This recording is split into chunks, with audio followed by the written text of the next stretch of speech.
Bom dia, a gente Bom está dia, aqui no obrigada. dia 1 de fevereiro e hoje a Luana Varasquim, é correto? Varasquim, Perim, que vai falar sobre essa questão de um conteúdo que ela publicou na rede e está lá publicado também no grupo do LinkedIn e na comunidade, que é sobre a base legal.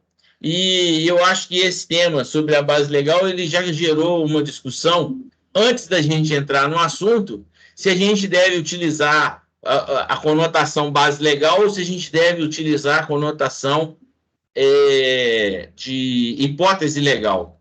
E segundo os advogados da comunidade, entenderam que para que a gente não tenha uma tipicidade técnica ou uma atipicidade técnica, o certo é usar o que está lá no glossário da NPD. Mas aí é uma discussão que eu acho que a gente vai ter ela aqui também. Luana, fique à vontade, você está com a palavra. Muito obrigada. Primeiro, agradecer você, Pedro, pelo convite de estar aqui, de fazer essa exposição, essa fala, o Dante também, a Gabriela, em todos em nome da comunidade LGPD. Eu só vou começar aqui compartilhando, então, a minha tela, para a gente começar aqui a apresentação.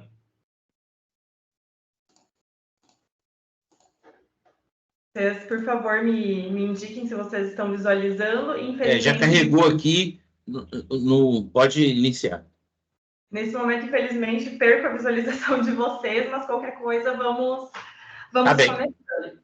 Então, a gente vai falar hoje sobre bases legais de tratamento, e aqui, já fazendo um paralelo com esse ponto que o Pedro trouxe, dessa discussão, a vida ali dentro da comunidade, entendo sim que quando a gente está falando com um público técnico, né, a gente tem que ter essa coerência e esse preciosismo técnico, né? Quando conversando entre técnicos, a gente ter essa noção de que a lei ela trata, né, das hipóteses de tratamento ali no artigo 7, no artigo 11, né? Mas, entretanto, o nosso objetivo é se fazer claro, se fazer entendido, principalmente para aqueles que precisam, né, aplicar a LGPD, precisam entender a importância dessa lei que é o empresário. Então, essa linguagem aqui, toda a linguagem que eu vou utilizar hoje, lógico que eu não consigo deixar o meu background para trás, né, como de advogada, mas eu vou, na medida do possível, tentar descomplicar, né, a LGPD e trazer em termos mais claros e fáceis de serem entendidos para a gente começar aqui essa discussão e abrir aqui esse leque. Então, vamos lá. Para aqueles que não me conhecem, eu sou founder e CEO da Avinto, que é um software LGPD cujo objetivo, de fato, é simplificar e descomplicar o projeto de adequação. Estive secretária municipal de assistência social aqui na minha cidade, em Pato Branco, por 2 anos, liderando aí 110 pessoas e 8 serviços públicos. Fui por 7 anos juíza leiga no Tribunal de Justiça do Estado do Paraná, consultora jurídica na pasta de high-tech, num dos maiores escritórios lá de Israel, em Tel Aviv. Sou mestre em Direito Corporativo e Tecnologia pela Universidade de Tel Aviv, especialista em Direito Civil e Empresarial, e também bacharel em Direito pela Casa de Bruno Lima, a Federal de Pelotas. Tenho 7 anos como consultora e advogada, né, de bagagem. Sou membro da Comissão de Inovação e Gestão da OAB Paraná e também conselheira fiscal numa associação de amigos de prevenção ao câncer e outros agravos. Tem algumas credenciais, como a certificação do SC900, curso pela Exim, de toda a trilha de formação ali de DPO, Cybersecurity Essentials pela Cisco, e aí estou também com o CS50 for Lawyers da Harvard University. Então, vamos lá. Aqui eu trouxe as bases legais, né, as hipóteses de tratamento que elas estão previstas ali no artigo 7º, né, que quando a gente fala do artigo 7º da lei, a gente está falando dos dados comuns, a gente não está falando dos dados sensíveis. E eu trouxe aqui eles pincelados para a gente ter uma visão clara, ter a visualização dessas bases legais, e agora a gente vai adentrar especificamente em cada uma, né. Eu resolvi iniciar pelo consentimento, porque é a base... Acho que junto com o legítimo interesse, né, ela é a mais badalada, a mais utilizada, principalmente quando a gente fala assim, em atividades próprias de crescimento e também de expansão empresarial, né? A gente precisa muitas vezes se basear ali no consentimento. E o que a LGPD nos pede, né, com relação ao consentimento? É que ele, de fato, seja livre, ou seja, que ele seja dado de uma forma de não coerção, ou seja, não obrigar o usuário a prover o consentimento a fim de ofertar o serviço ou aquela funcionalidade, ou, eventualmente, acesso a algumas áreas. Lógico que, dependendo do tipo de prestação de serviço, do tipo de ferramenta ou de solução que a gente está falando, nem sempre é possível e aqui ele vai ser cadenciado. Mas o que a LGPD pede da gente é, de fato, que seja um jogo de soma positiva e não de soma zero, onde todo mundo sai perdendo, né? Então, e aqui a gente traz também aquela ideia do privacy by design, de você já focar em ofertar todas as funcionalidades ali ao titular de dados, sem obrigá-lo a abrir mão dos seus dados pessoais para, de fato, estar usufruindo ali do benefício ofertado.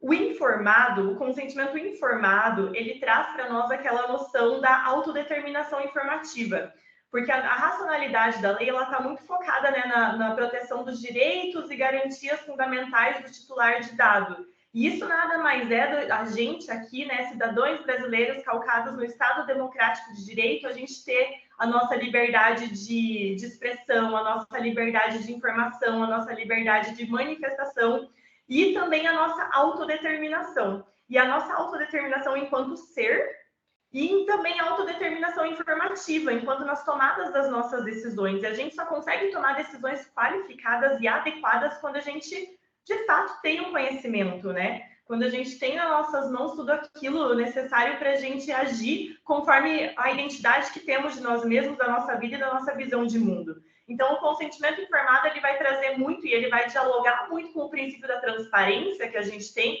que também é um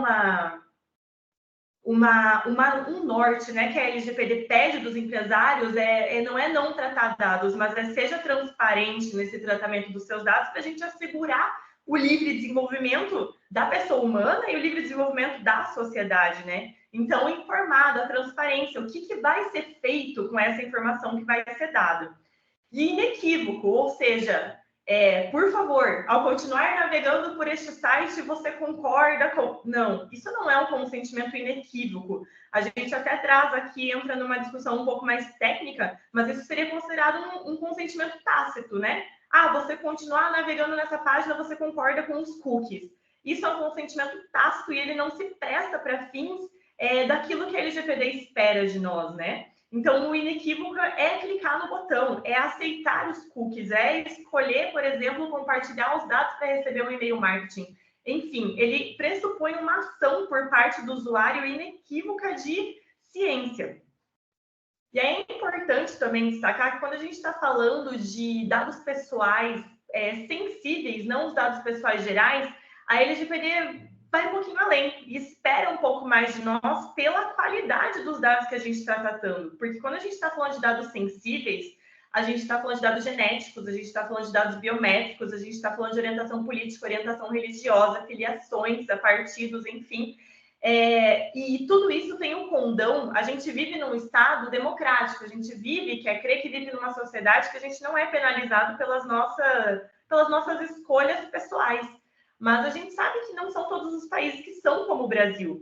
E aí, pelo condão de que esses dados têm que possam ser utilizados negativamente, a LGPD nos chama a ter mais responsabilidade no seu uso, e inclusive quando a gente está solicitando isso do titular. Então, ele pede que esse consentimento, ele seja de forma específica e destacada para o uso desses dados sensíveis, que são aqueles tipos de dados que falei, biométricos, dados de saúde, orientação religiosa, enfim.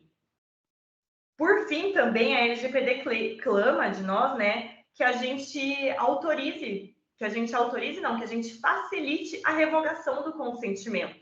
Em um dado momento, achei pertinente, achei válido ofertar os meus dados em troca de algum serviço, em troca de algum benefício, mas não vejo mais pertinência, quero revogar, então isso tem que ser facilitado, isso tem que ser gratuito.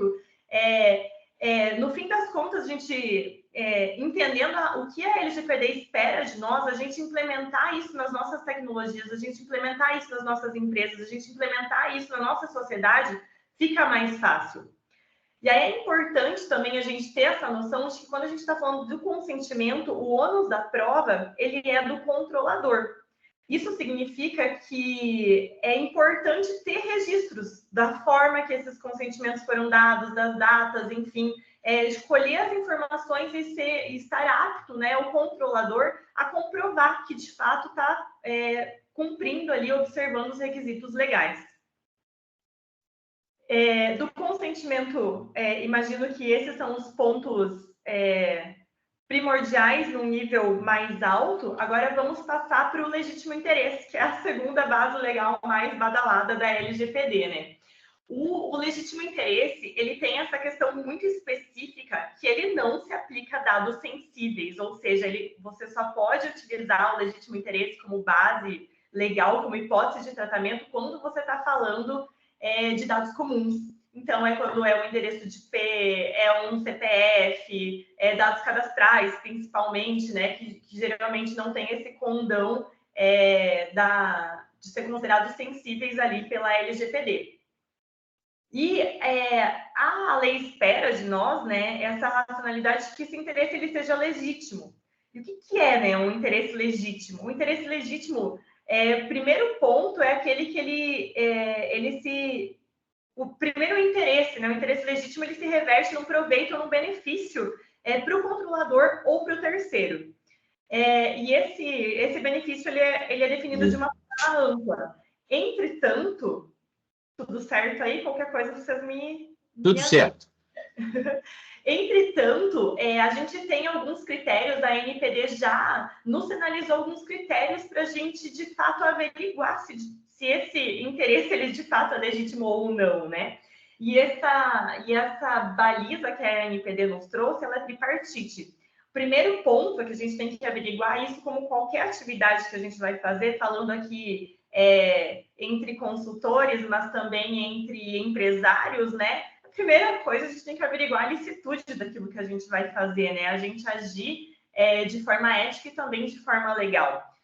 Sendo esse interesse lícito, né, legal, a gente tem que analisar se ele é concreto, porque a gente sabe, às vezes, principalmente quando a gente está falando em prospecção de clientes, quando a gente está falando em expansão de negócios, a gente tem muitas vezes aquela questão, tínhamos muito enquanto sociedade, né, essa tendência de vamos reunir dados, vamos ter dados, e aí depois a gente vê o que a gente faz com isso.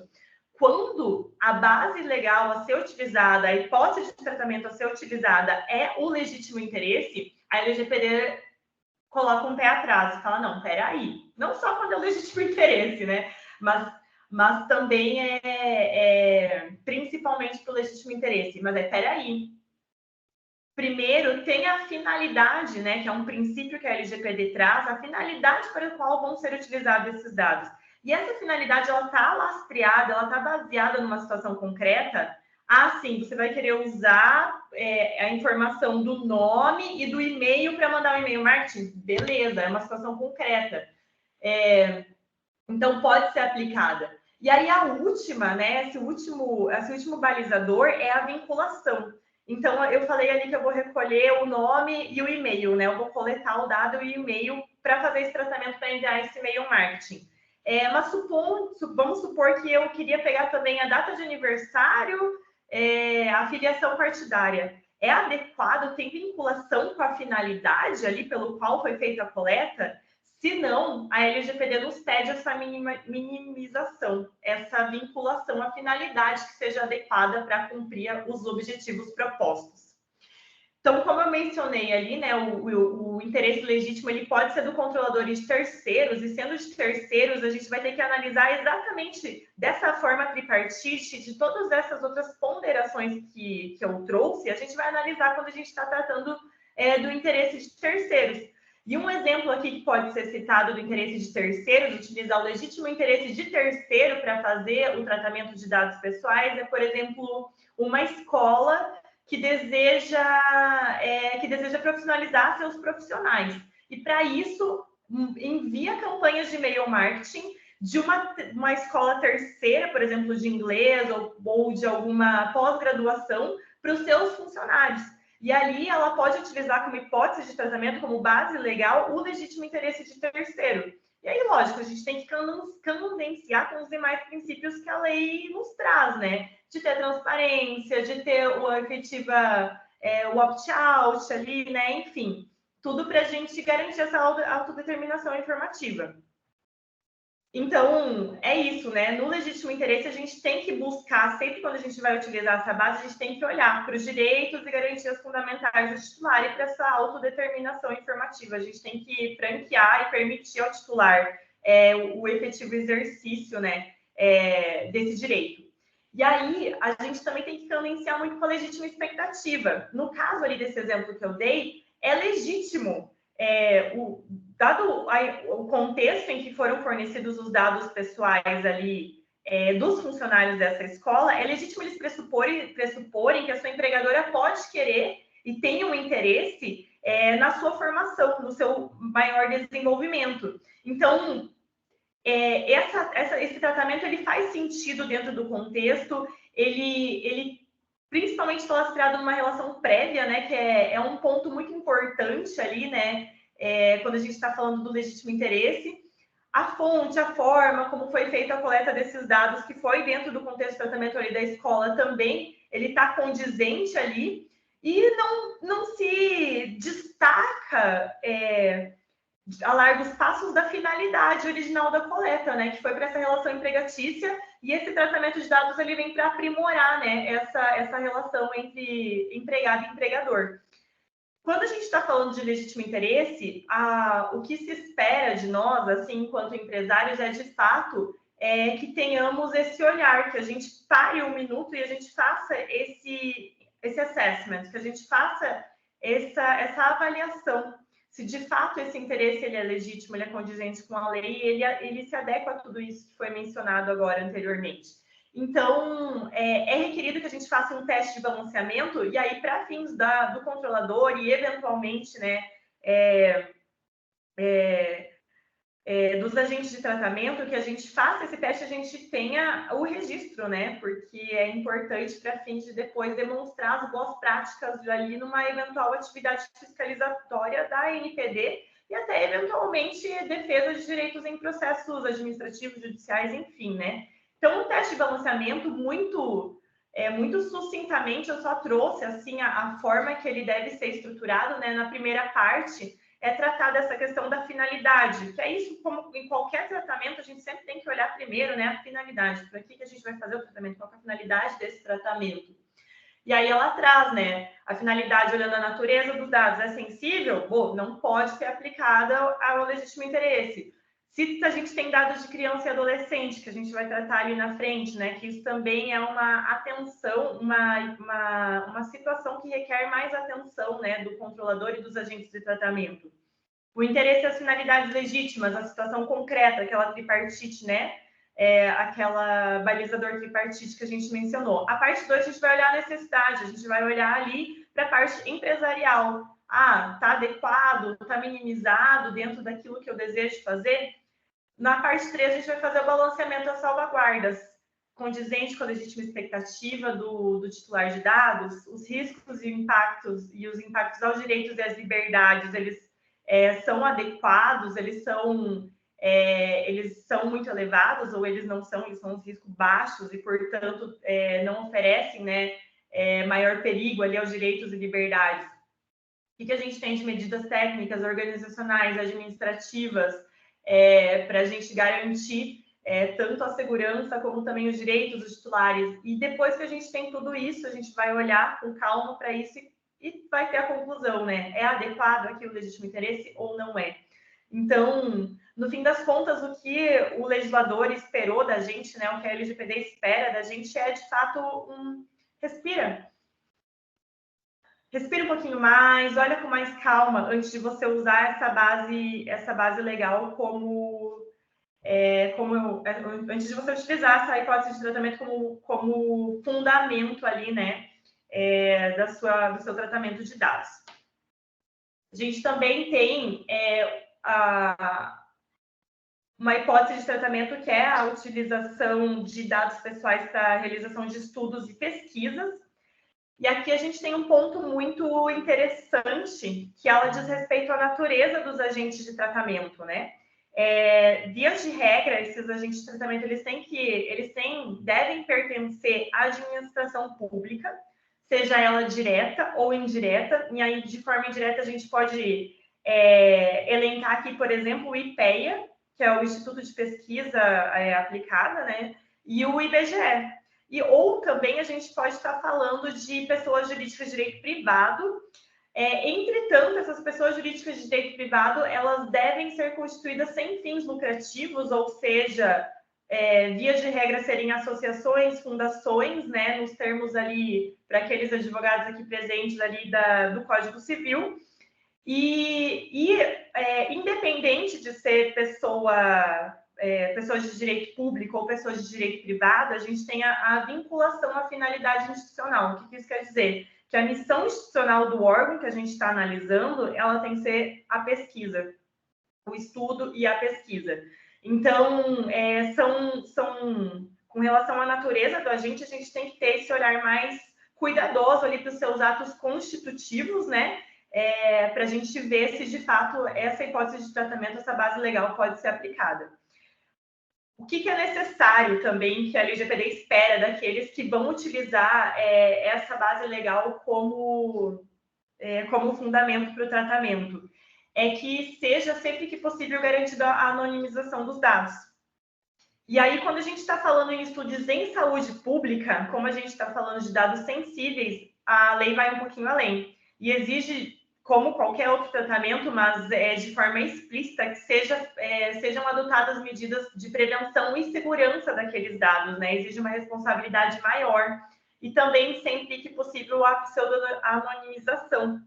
E aí, a LGPD também nos traz que, em hipótese alguma, quando houver a divulgação desses resultados, dessas pesquisas, eles devem estar vinculados a dados pessoais. Então, também é esse outro cuidado que é necessário observar na utilização dessa base legal.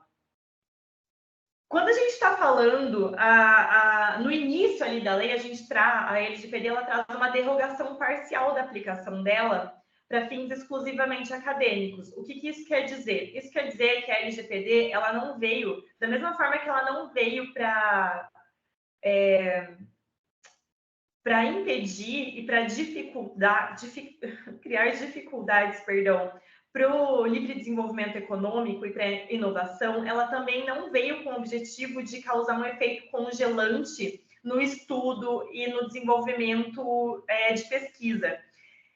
Tanto que ela traz ali, ela se afasta levemente quando a gente está falando de fins exclusivamente acadêmicos, ou seja, nos ambientes da sala de aula, nos ambientes de congresso, nos ambientes de discussões, né, científicas em congressos, ela se afasta levemente para que não seja necessário aplicar parcialmente a LGPD, mas ela ainda clama que, na medida do possível, sejam observadas ali essas bases legais, essas hipóteses de tratamento, para que, de fato, esses dados sejam usados, seja fomentada a livre manifestação do pensamento, a multidisciplinariedade de ideias, né, no nosso país.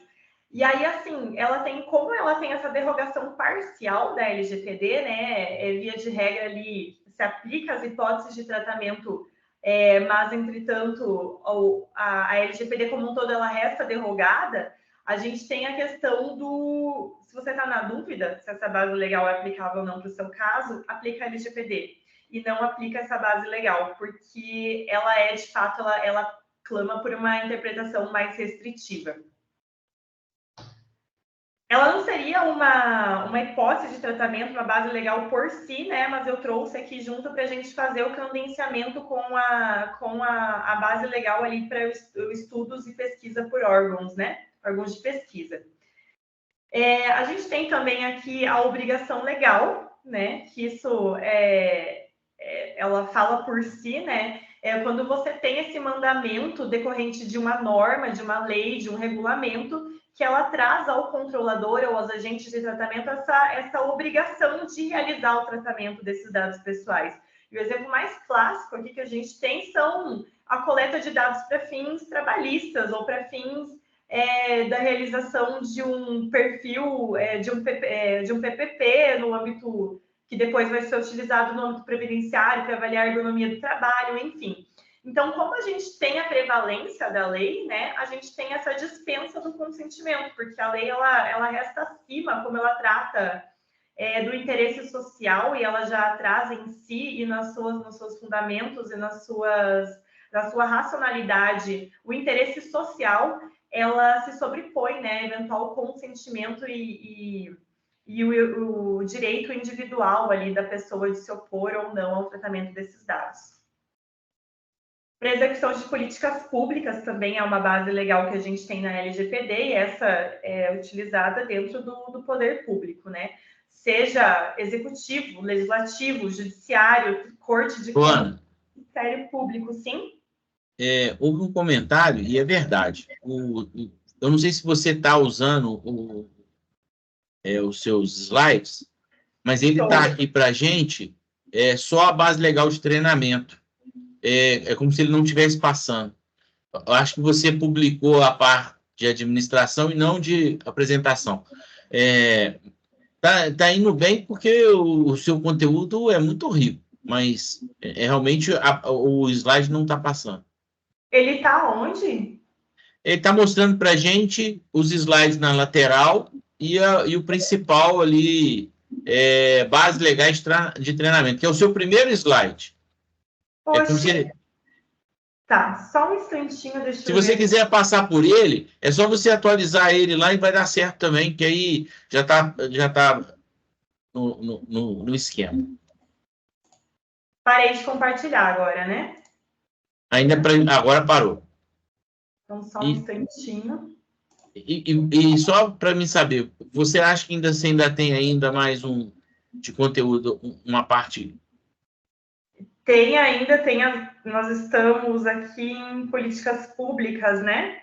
Temos 1, 2, 3, 4, 5, 6 bases legais ainda. Não, tudo bem, é porque aí você pode continuar desse jeito aí, tá certo? E aí você vai passando nessa... Porque a gente ainda tem a discussão, né? Mas tá ótimo, tá perfeito, tá seguindo. Vocês estão vendo a execução de políticas públicas? Agora, a execução de políticas públicas, pode seguir. Quando eu mudar, eu vou pedir, vocês só me confirmam, eu vou, então... eu acho que eu já falo rápido normalmente, mas eu vou tentar... Não, tá tudo ótimo. Pode seguir assim. E qualquer coisa vocês vão me falando com relação ao tempo e eu vou buscando ser mais sucinta. Mas as demais não tem muito segredo. Essas que a gente pincelou por primeiro são as mais melindrosas. Então, quando a gente tem aqui, a gente está falando de execução de políticas públicas, a gente tem que focar a natureza do agente, né, que deve corresponder à administração pública, e a gente tem essa diferenciação das funções típicas e das funções administrativas, ou seja, a função típica de uma Assembleia Legislativa é legislar e aplicar essas leis. Então, quando a gente está falando nessa função típica, a LGPD não se aplica, porque essa função típica está decorrente das normas de organizações da administração pública. A LGPD vai se aplicar nas funções administrativas, ou, por exemplo, na firmatura de contratos, na celebração de convênios, no tratamento de dados para fins da prestação do processo ali, para fins do processo legislativo, no caso, né? Então, a LGPD se aplica nessas hipóteses. E quando a gente fala de políticas públicas, como qualquer política pública, ela tem que ser decorrente de um ato formal. A política pública ela não está na cabeça do gestor, então ela tem que ser materializada até para fins de controle, né, para fins de controle social e controle da transparência também da destinação do dinheiro público, né? Mas ela tem que ser decorrente de um ato formal, seja lei, regulamento, contrato, convênio, e ela tem que ter especificados os objetivos, as metas, os prazos, as formas de execução. Execução de contratos, vocês estão vendo? Oi? Não virou. Você pode passar ele lá, execução de contratos.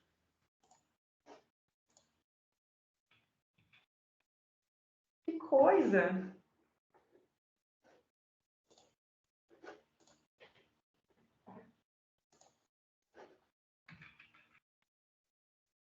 E agora? Execução de políticas públicas que está mostrando para a gente. Normalmente a tela que fica aparecendo compartilhada, ela tem uma borda vermelha. Só para você se posicionar aí na sua frente aí, para ver qual que está posicionado. Não sei se é porque eu estou com duas telas, eu estou compartilhando Isso. E ambas, na verdade, ela... Agora você começou a andar nela, execução de contratos, foi? Tá, eu vou deixar sem o modo... Eu vou deixar assim, gente. Peço Tá bem. perdão, não fica tão adequado, mas quando eu coloco em full screen, que é que tá dando erro. Tá bem. Deixa eu tentar assim, depois eu saio e avanço avanço do slide. Então, a execução de contratos, né, ela decorre, por óbvio, de uma obrigação de um contrato, uma obrigação contratual, e a gente... o tratamento de dados aqui, ela pode ser tanto para perfeita execução desse contrato, como também os procedimentos preliminares, né, relacionados a esse contrato. Então, às vezes, você tem ali tipos de contrato dentro do direito civil que fala da estipulação em nome de terceiro, às vezes vai precisar de informações prévias, você também vai precisar preparar esse contrato, né, fazer a minuta desse contrato. Então, todas essas tratativas relacionadas à execução do contrato, elas estão encobertas ali por essa base legal, essa hipótese de tratamento. Aqui não tem muito segredo também, e eventualmente, por exemplo, assim, o tratamento de dados também é para execução dessa venda. Então, assim, eu me inscrevi, eu quero comprar uma Alexa na Amazon. Eu me inscrevi ali na Amazon, eu fiz o meu cadastro na Amazon para fins da realização da compra nesse e-commerce. Então, todo o tratamento relacionado ao pagamento, relacionado ao processamento dos meus dados ali do cadastro, tudo isso, ela se insere ali dentro da execução do contrato, né? Para a gente trazer para esse âmbito digital, por exemplo. Exercício regular de direitos. Então, o tratamento de dados pessoais, ele pode ser realizado, então, para você realizar o exercício regular de direitos, seja em processos administrativos, judiciais, arbitrais. E esse exercício regular de direitos, ele pressupõe a produção de provas, tanto para intentar, para ingressar, eventualmente, com esses processos, né? Mas também para você garantir o contraditório e a ampla defesa, seja do autor, seja do réu, ou, eventualmente, também de terceiros interessados. E aí aqui é interessante que eu deixo a provocação para a comunidade LGPD, que lá no artigo 21, se eu não estou enganada, a LGPD, ela traz que a gente não pode utilizar o exercício regular de direitos em detrimento, né, em prejuízo do titular de dados. E eu ainda não estou certa como que essa hipótese de tratamento, essa base legal, ela se adequa com o mandamento contido naquele artigo. Então, eu deixo aqui a provocação para a gente conversar, a gente dialogar e, eventualmente, não sei se você já tem, eventualmente, algum posicionamento sobre isso. A gente também tem aqui a proteção à vida, né? Seja a proteção à vida ou a proteção à incolumidade física. Do titular ou de terceiro. E ele é muito utilizado, essa hipótese de tratamento, essa base legal, para emergências e situações graves, né? E quando você vai acessar informações indispensáveis para garantir a vida ou o bem-estar do titular ou de terceiros. Um exemplo muito comum é você está na tua empresa e chega um cliente e vem a passar mal ali, né? O cliente desmaia ou por qualquer motivo fica tonto, baixa a pressão e você precisa ou contatar os familiares ou chamar eventualmente uma ambulância. Então, é franqueado esse tratamento, esse acesso, né, a esses dados para você efetivamente garantir essa proteção, essa incolumidade física. Temos também a tutela da saúde. Aqui, como na base legal ali do estudos por órgão de pesquisa, a gente tem muito essa questão da natureza do agente, né? Então, essa base legal ela só pode ser utilizada por profissionais de saúde, por serviços de saúde ou por autoridades sanitárias, nos procedimentos por eles realizados, né? Quando há o tratamento de dados pessoais. Temos ainda a proteção ao crédito, e essa base legal é importante salientar que ela tem uma interpretação extremamente restritiva, então tem que ter muita calma ao utilizar ela e também, eventualmente, um empresário ali, estando amparado ali com o consultor, na hora de tomar a decisão da utilização dessa base legal, tem que ter um cuidado, porque ela é, de fato, destinada para aprimorar a análise do risco. Então, para avaliar a salubridade, a salubridade e a saúde financeira ali do titular de dados que deseja assumir ali um financiamento, um empréstimo, enfim.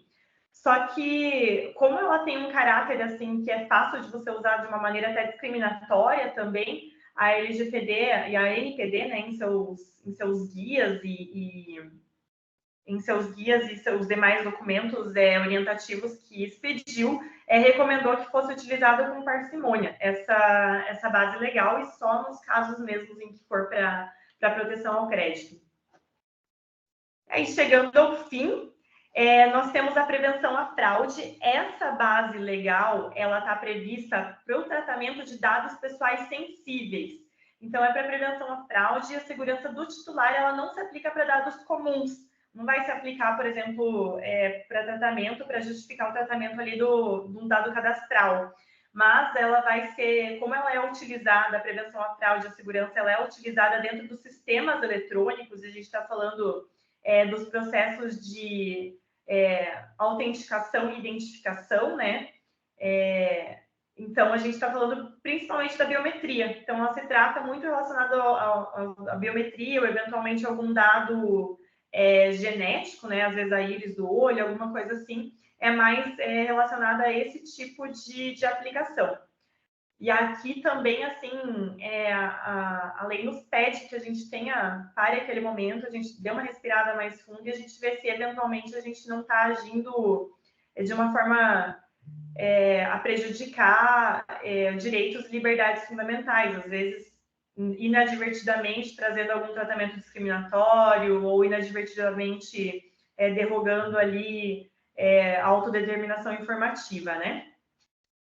Então, isso encerra, né, as bases legais, as hipóteses de tratamento que eu gostaria de tratar com vocês aqui hoje. E aí, só fazer um paralelo ali, por fim, com relação que quando a gente vai utilizar essas bases legais, essas hipóteses de tratamento, que a gente sempre tenha muito cuidado quando a gente está tratando de dados pessoais de crianças e adolescentes, porque a gente tem na nossa Constituição Federal, a gente tem no ECA, né, no Estatuto da Criança e do Adolescente, e a gente tem todo o ordenamento jurídico de proteção, né, a criança e o adolescente, a gente fala sempre do melhor e do maior interesse da criança e do adolescente. Então, todo tipo de tratamento de dados pessoais que a gente vai realizar com dados de criança e adolescente, a gente tem que fazer essa ponderação, que é muito similar ali ao teste de balanceamento, a gente tem que parar, respirar com calma e olhar, a gente está atendendo o melhor interesse da criança aqui, ou a gente está, eventualmente, pegando o consentimento ali do pai do responsável, e daí, no fim das contas, a gente está ofertando produtos nocivos para a saúde dessa criança, desse adolescente. Se esse for o caso, a oferta, por exemplo, de, sei lá, algum salgadinho, alguma coisa extremamente prejudicial à saúde, a gente não está agindo no melhor interesse, então o nosso tratamento pode ser considerado, sim, ilícito e ilegal perante a lei. Então, a gente tem que ter essa calma e esse princípio, né? Acho que é um valor que a gente nem precisa decorrer de lei, né? A gente só, enquanto sociedade, a gente entender que, de fato, a gente preza pelo futuro da nossa nação, das nossas crianças, e olhar com esse melhor interesse ali para esse tratamento de dados pessoais. Aí, por fim, só pincelar, assim, muito brevemente, qual base de dados escolher, né? Como escolher a base legal adequada para o meu tratamento, né? Então, a primeira coisa que a gente tem que fazer, eu costumo dividir essa escolha em duas partes. A primeira delas é a gente olhar a finalidade, né? Que a finalidade é um grande princípio da LGPD que nos pede sempre para olhar para que a gente vai querer coletar aqueles dados. E depois de a gente olhar a finalidade, a gente olhar para que tipos de dados a gente vai coletar. Então, a finalidade é para execução de um contrato, é para um e-mail marketing, é para uma campanha de prospecção de lead, enfim, temos a nossa finalidade, temos a nossa forma, a gente vai olhar para o tipo de dado. É dado sensível? Não é dado comum? Porque o tipo de dado também ele vai excluir automaticamente, né, algumas das bases legais. Então, olhar sempre para a finalidade, para os tipos de dados e a partir daí fazer um processo de subsunção mesmo, né? Do fato à norma, né? Então você encaixar, você fazer um processo de encaixe mesmo. Exclui o que não serve e encaixa o que se mostra mais adequado.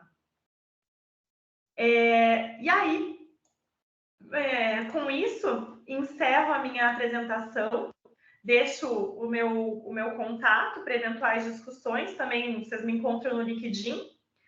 E para aqueles que quiserem conhecer o software Avinto, também é avinto.io. Fica o convite e agradeço mais uma vez ao Pedro, ao Dante, da comunidade LGPD. Luana, acho que você trouxe discussão muito interessante para que a gente pudesse estar operando aqui. Essa condição, a Luana caiu? Você tinha caído, Luana? Deu, gente. Deu certo. Deu certo. Então, você trouxe um contexto bem interessante, sobretudo de alguns itens, que eu não sei se isso faz parte, né, de alguma coisa. Por exemplo, eu não tinha esse conhecimento, e às vezes o Hugo pode estar aqui, porque eu tenho trabalhado com o Hugo nessa questão, e o Lucas, que estão aqui também, que não cabe dados sensíveis como for legítimo interesse. Isso é um negócio bem, assim, é uma precisão, isso é um parecer que você colocou, é um fato? Sim, isso está no guia orientativo da NPD. Eu não vou Legal. recordar agora qual deles, mas depois eu posso passar, mas é decorrente dos guias da NPD. Perfeito. E uma questão que você colocou aqui no final, que é a parte de execução de contratos, que a gente às vezes utiliza bastante ele, inclusive quando a gente vai estar, por exemplo, falando de salário, vai estar falando de pensão, né, alimentícia, que você tem que ter esse cadastro, e ele é uma função de uma obrigação legal, né? Ou é por contrato, ou por uma obrigação legal para cumprir as leis.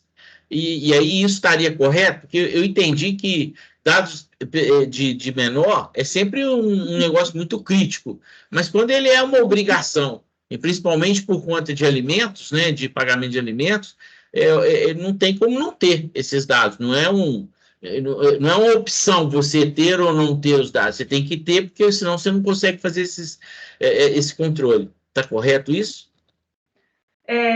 Sim, o que eu vejo é que assim, quando a gente pensa assim que assim, acho que tudo é uma questão interpretativa, né? Na minha interpretação, uma base legal mais adequada, uma hipótese legal mais adequada seria eventualmente o cumprimento ali de obrigação legal.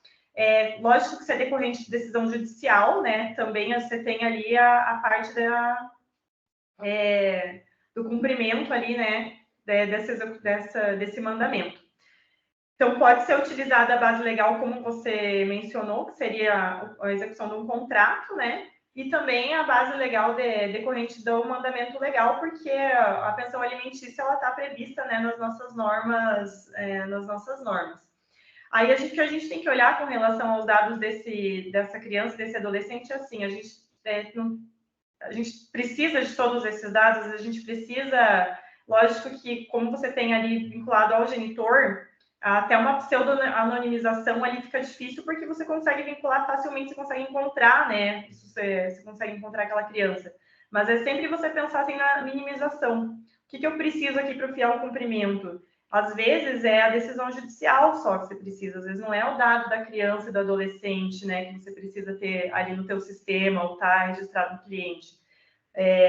Ou às vezes é de fato só a idade, se é alguma outra coisa, é só a idade, de repente não precisar ter o nome dessa criança, mas aí, como eu falei, tem que ter as medidas técnicas e organizacionais, porque tá fácil linkar, né? Ao vendo um vazamento ali dos dados do pai, por óbvio, às vezes é 1, 2 filhos que tem, é fácil de você encontrar essa criança. Mas é sempre cotejar essa questão da minimização e também das medidas técnicas e organizacionais que você tem para proteger esse dado. Não, perfeito. E é uma observação importante, porque às vezes quando a gente está falando de Lei Geral de Proteção de Dados, existe uma percepção da empresa para fora né, para clientes externos. E acho assim, a maioria das empresas ela tem uma pouca quantidade de clientes externos. Ela é assim, não é uma escala, né? Não é um e-commerce. Quando é um e-commerce, aí tem tratamento realmente de dados, mas são dados pessoais, até por uma obrigação de emissão de nota fiscal. Em contrapartida, a gente tem muitos dados relativos aos clientes internos. E aí a gente nem percebe essa conotação quando você vê as palestras sobre Lei Geral de Proteção de Dados, que está todo mundo muito preocupado com o CPF do cliente. E dificilmente a gente está olhando, falando sobre a folha de pagamento, sobre os terceirizados, sobre os contratos que tem da empresa para dentro dela, para a operação que ela realiza. E aí, essa condição que você colocou aqui, ela deu uma clareada, né? Pelo menos na medida que a gente hoje tem que ficar discutindo para cada processo se a gente vai ou não vai ligar a uma base legal e dentro da base legal a uma referência, né, para poder justificar. Eu achei que você abordou bem. E você falou que ia fazer uma conotação sobre a questão que a gente discutiu na comunidade, sobre a hipótese legal e a base legal na questão semântica de chamar. Como é que você lida com isso? Então, é assim, eu não participei dessa discussão, né? Então, peguei muito brevemente os pontos aqui que você trouxe. Entretanto, tendo atuado como juíza leiga por 7 anos, e também entendendo um pouco, assim, às vezes, da cabeça do órgão ali que está fiscalizando, enfim, lógico que quando a gente está falando de artigos acadêmicos, a gente está falando, às vezes, de ambientes em que, de fato, a gente tem essa elevação do valor científico como forma de entendimento, esse alinhamento teórico, esse alinhamento técnico, ele é muito importante. Entretanto, quando você vai fazer uma interpretação de uma lei, você faz uma interpretação sistemática. E se você olhar para os artigos que se lastreiam, né, essas hipóteses de tratamento, como a comunidade colocou, eles nada mais se prestam a não ser servir de fundamento para o tratamento de dados. E o fundamento, ele vai ser um desses fundamentos que a gente discutiu. Então, embora o nome que você vai dar para a informação que você vai colocar, ela pode divergir, os fundamentos, eles são os mesmos. Então, esse tipo de tecnicidade, ele não vai ser apto a afastar uma boa prática por parte da empresa. Você colocar, eventualmente, uma base legal, ou se até se referir com os seus clientes, né?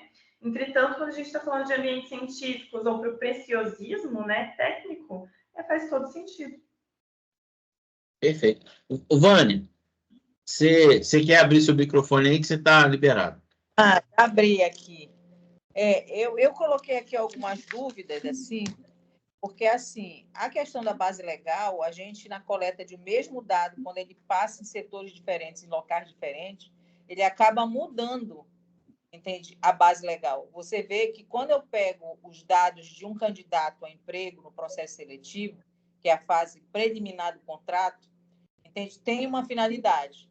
No momento que ele é contratado, aí já vai ser uma execução de um contrato. Mas, às vezes, esse mesmo dado, porque o que vai dizer a base legal é o registro da operação de tratamento. Quando eu faço análise daquele registro de tratamento, eu vejo que aquele dado em um outro setor, em um outro processo, ele tem uma base legal diferente. E a questão do legítimo interesse, eu acho que essa hora eu não estava conseguindo atender, que eu estou trabalhando aqui, mas eu vejo que sempre tem a necessidade de fazer o relatório de impacto, né? Para verificar realmente se você pode utilizar essa base legal de legítimo interesse, que eles sempre colocam que, primeiro, você esgota todas as possibilidades e vê que há uma previsão de uma exigência de você ter o RIPT quando você pode ser fiscalizado por isso, de previamente fazer o relatório de impacto para ver se você pode usar ou não. Entende? Então, essas seriam minhas observações dessa questão das bases. Às vezes, elas mudam e, às vezes, você encontra duas e você coloca uma base aquela que tem maior impacto mesmo do tratamento e te dá um conforto de não ser fiscalizado, de não estar infligindo nenhuma. Mas tu encontras, né, no mesmo processo, duas exigências com duas bases legais diferentes. Inclusive, a consultoria que fez aqui o processo de adequação aqui na empresa, ela criou uma situação de colocar uma base legal, uma principal e uma secundária. Mas, assim, vários cursos que eu fiz, eles recomendam que a gente, quando for fazer análise, escolha a base legal, aquela que tenha maior impacto no tratamento daquele dado. Então, essa seria a minha contribuição.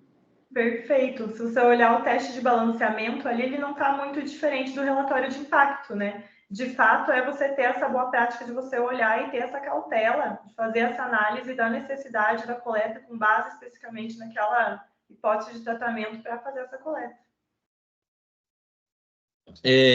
A Gabriela também abriu aí. Gabriela, você pode liberar o seu microfone.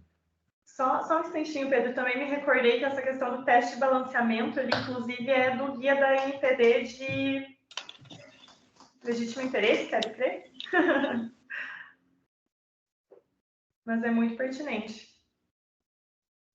Gabriela. Então, é mais uma questão, uma confusão, assim, que acontece muito na prática, né? Quando tem a questão do consentimento informado e do legítimo interesse, né? Em questão quando você está adequando uma empresa. Acontece que em muitos casos, quando não tem aquela base legal, a empresa joga tudo pro legítimo interesse. E aí, o que eu estou querendo questionar é que, assim, até que ponto esse legítimo interesse vai, de fato, ele assegurar aquela empresa de tratar os meus dados e não ocorrer, por exemplo, um vazamento, porque se ocorrer de alguma forma, você teria que entrar na via judicial, né? Mas, assim, essa confusão que acontece do consentimento com legítimo interesse, ele acaba atrapalhando a minha autodeterminação afirmativa como titular de dados, né? Então, assim, como que eu vou saber de fato que a empresa está me dando essa autodeterminação?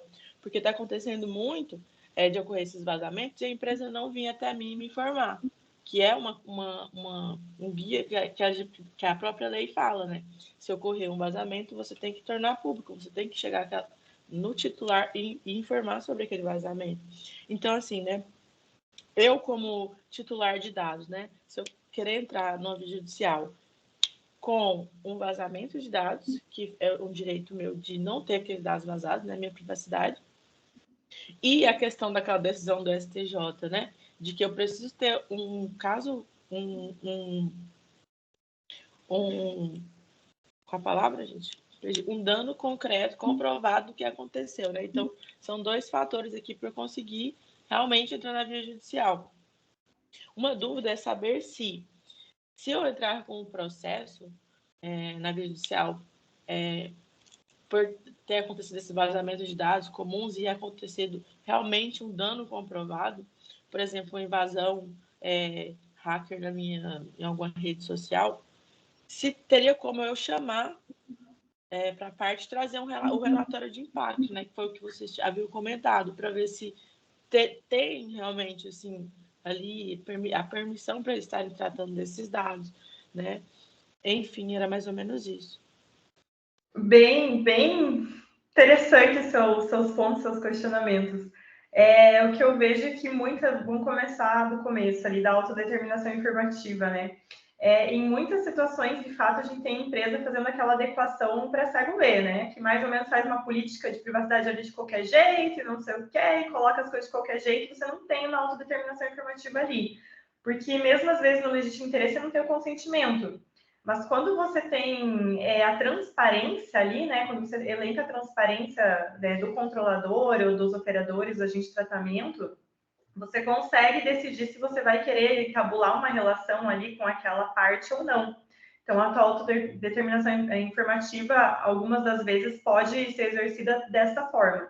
Então, o que a gente tem muitas vezes não é nem, às vezes, o não respeito ao legítimo interesse, mas é uma adequação falha à lei mesmo, né? Um negócio mais para cego ver, para gringo ver. E para cego ver, perdão, para gringo ver. E com relação ao processo judicial, que você mencionou, sim, você pode, quando você está intentando uma ação, você pode trazer, né, requerer ao juiz que determine a outra parte para que apresente determinados documentos sobre as penas do artigo 300 do CPC, que de fato coloca o ônus da prova e até traz a presunção relativa de veracidade do alegado se a outra parte não apresentar. Mas, para além disso, como a gente tem esse requisito na lei, com certeza o julgador ele vai estar com isso em mente na hora de sentenciar, porque sempre se baseia no que a lei determina, né? E se a gente está falando de hipóteses de tratamento que requerem ali o relatório, né, de impacto, isso vai pesar. Seja, às vezes, o nome que se dá a essa análise, né, como até a nossa colega Vânia ali, ela muito bem trouxe.